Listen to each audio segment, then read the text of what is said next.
Join us by the fireside for our evening tales of true life's strange experiences with things that lie beyond the veil of the known and into the misty depths of the mysterious and unknown.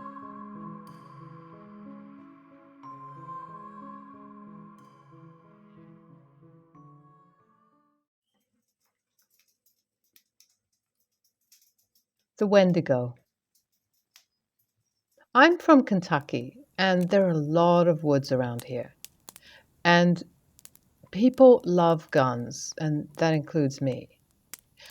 I never used to believe in any of the weird stuff that people talk about that, live in the woods, anything supernatural or whatever, like maybe Bigfoot or something like that, but even then I sort of doubted it. After this experience, however, I now know that there is definitely something out there. So I had just bought my first AR-15 style rifle, and I bought a 60 round drum magazine for it. And I read about this drum, and I read that it was amazing and it rarely ever had any issues at all. And this will turn out to be important later on in the story. And then a few days after I got it, I finally decided to take it out for a test. And here's where everything just started to go bad. As I was saying, Kentucky is really wooded. I mean, really thickly wooded. And most of the land where I lived was just thick woods. There was a main path for driving our gator and a few small paths for our cows that had made in the woods. I decided to walk along our creek that had a small path half cleared out by our cows. At the end of the path, there's this big field, and our cows usually graze on that. And that's where I sight the guns when the cows aren't there. As soon as I crossed the fence to go to the field, I instantly felt like something was watching me closely. I just brushed it off because, I've walked back there 1,000 times before and nothing ever bothered me. So I just kept on walking and I tried to ignore this feeling of being watched. But at the same time, I was always aware of the feeling and it just sort of made my skin crawl. I know I feel like I'm being watched, but I wasn't giving it any noticeable attention. It was actually quite a short walk to the field along the creek, but maybe 2 minutes at a slow pace, perhaps. The longer I walked, the more intense this feeling of being watched became. It was like I was getting closer to whatever it was that was watching me. And then when I was about halfway there, this feeling got so intense that I could not ignore it anymore. The drum magazine that I had with me was unloaded, so I stopped and I started loading it. That's how intense this feeling was. It just had me spooked.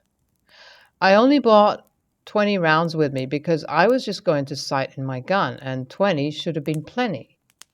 So now I'm stopped. I'm paying really close attention to what's going on all around me, and I started loading my magazine. That moment I started putting rounds in the drum, I started to smell something dead, something rotting. And it smelled like it had been dead for a long time, just rotting in the sun. I started to look around, and right behind me was what was left of a possum.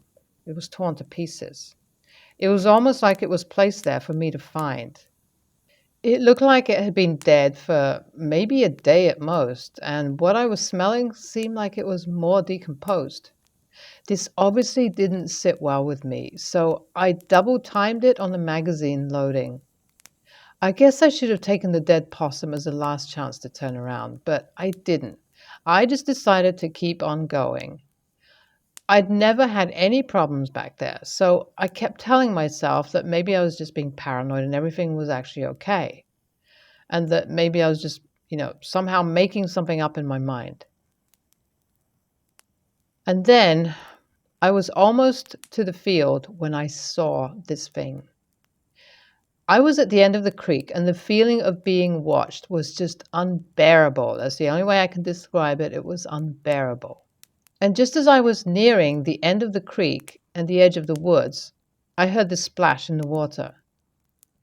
I was so on edge, I immediately turned towards the noise, gun ready, but no sound in the chamber. Walking down the creek away from me was something I will never forget. This thing was at least 8 feet tall. It may have even been taller, I don't know. It was very, very skinny.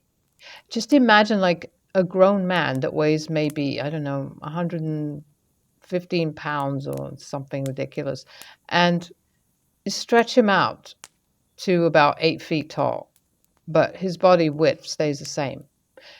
Very long arms, and this thing walked on 2 legs.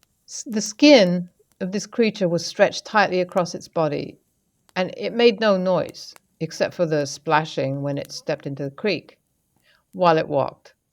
It also had a really weird walk. It was almost like it was kind of taking really large steps and then waddling from side to side. But that's possible because it was a muddy creek bank. It was a sort of light brown color, maybe something like the color of a deer, perhaps. And that's about the only thing I remember about it. Now, I know why I felt like I was being watched. My magazine was loaded, and I was ready to send a round in the chamber. Remember what I said about the magazine being extremely reliable? Well, I pressed the bolt release on the gun to chamber a round, just in case this thing decides to attack. The round gets stuck somehow and doesn't even budge out of the magazine. I had never used that magazine before, so it didn't fail from heavy use. A bolt closing from a gun has enough force to break your finger. So why didn't this magazine work at that moment? The only thing I could think of is that the thing had something to do with it. Maybe it was influencing it in some way. That magazine never worked right again, by the way, after that. Anyway, gun jammed on the first round, which is usually the easiest. That creature runs out of there without making a noise. I just had long enough exposure to it to get the details that I provided about it here, what it looked like, and so on. Anyway, I happen to have a friend who knows something about, weird creatures and things like this. And so I talked to him about this experience, and he says that he thinks it's a Wendigo. And the reason he thinks it's a Wendigo is because everything I described matches these things near perfectly. I had read that they are incredibly thin and tall, and they have a terrible stench of death that follows them everywhere. Explains the smell at the possum. They move very fast, can be several colors. They can be light brown and deeper brown. And they sometimes kill small animals violently to scare humans. Again, the possum. The only thing that we couldn't come up with is its behavior. Why am I still alive? Wendigos are supposed to be incredibly aggressive. Aside from watching me, it did nothing. It didn't even try to attack or confront me or anything. It just ran from me like it was scared or trying to draw me where it wanted me. And then, that being said, I have never had another encounter with this thing. I've gone through that same field and I've taken that same path, expecting that I would get that feeling again of being watched. And I have never felt anything like that again. But on that day, something was out there, and nobody can convince me otherwise. I've tried to trick myself into thinking I'm being watched out there, and it had no comparison to that day. And one thing I should add, there used to be tons of Native American presence, in my area. I found a large amount of flint every year. But the proof that they were here is the arrowheads that I found. And, I found a lot of them. There's also a Trail of Tears site less than 5 miles away from my home. So, the Native Americans, they knew quite a bit about some of these creatures, and this is part of their folklore, and they do mention something about these Wendigo creatures. And when I looked into it later, I did actually find that it really does fit what I saw.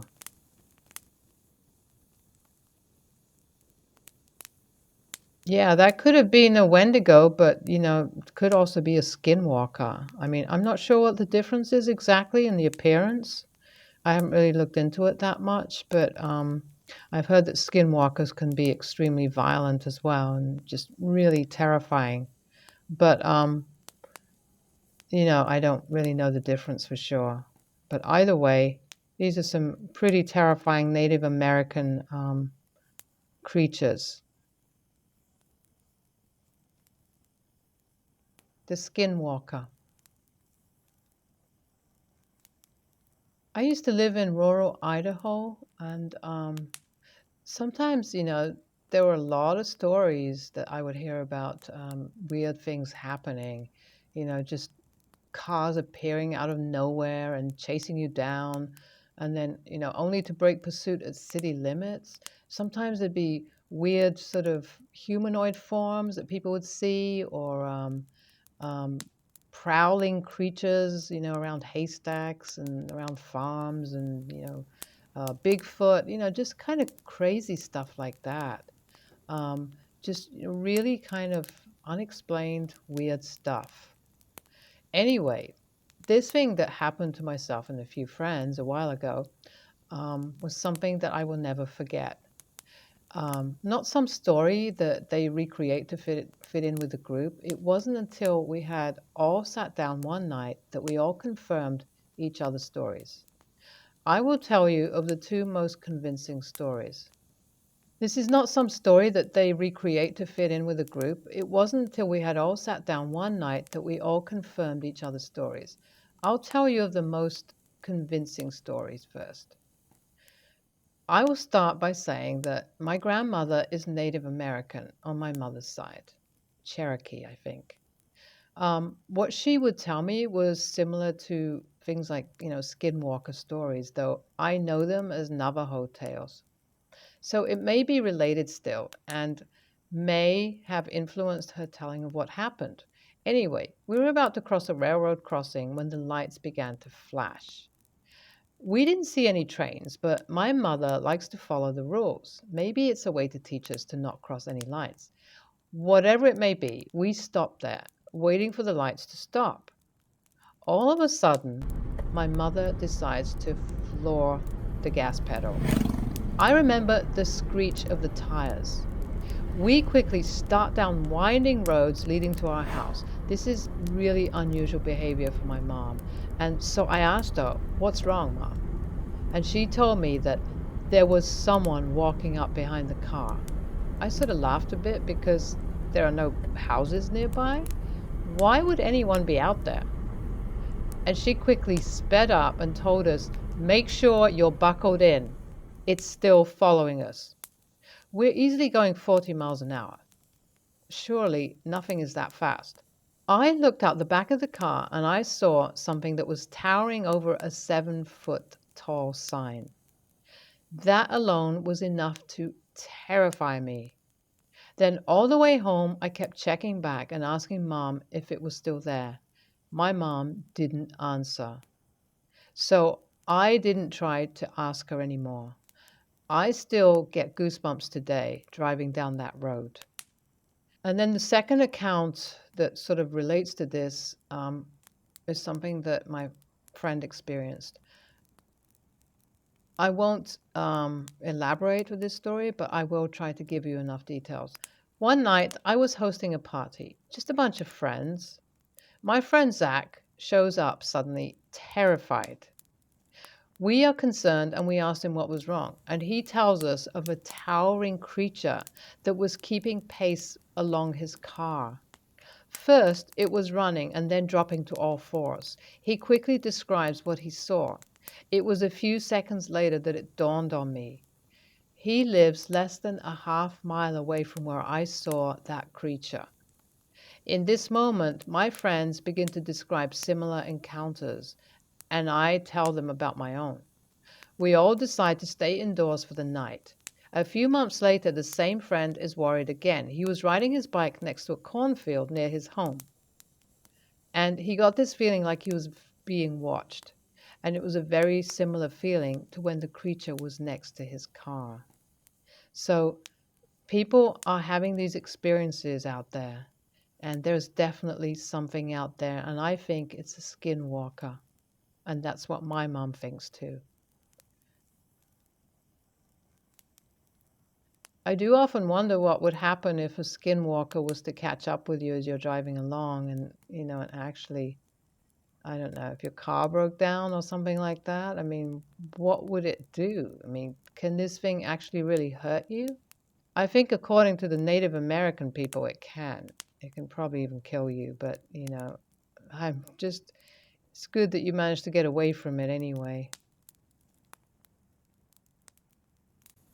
I happen to know a story of, it was actually a real experience about some Native American kids on the Navajo reservation who were out camping. Um, and I think it was getting towards the evening or maybe even night, and they were all kind of sitting around the campfire with their guide from the school. And one of them thought he saw something in the woods, and he felt that it was a skinwalker. And everybody just instantly wanted to leave, and they just said, we got to get out of here. You don't mess with these things. And they just got on the bus. There was like this small bus kind of thing that had taken them there. And they all just got on the bus, and they told this guy, this guide who was, he wasn't Native American, and they said to him, just get us out of here. We don't want to camp here anymore. And so he was forced to just get him out of there. But that's how seriously these people, take these things. These things are real.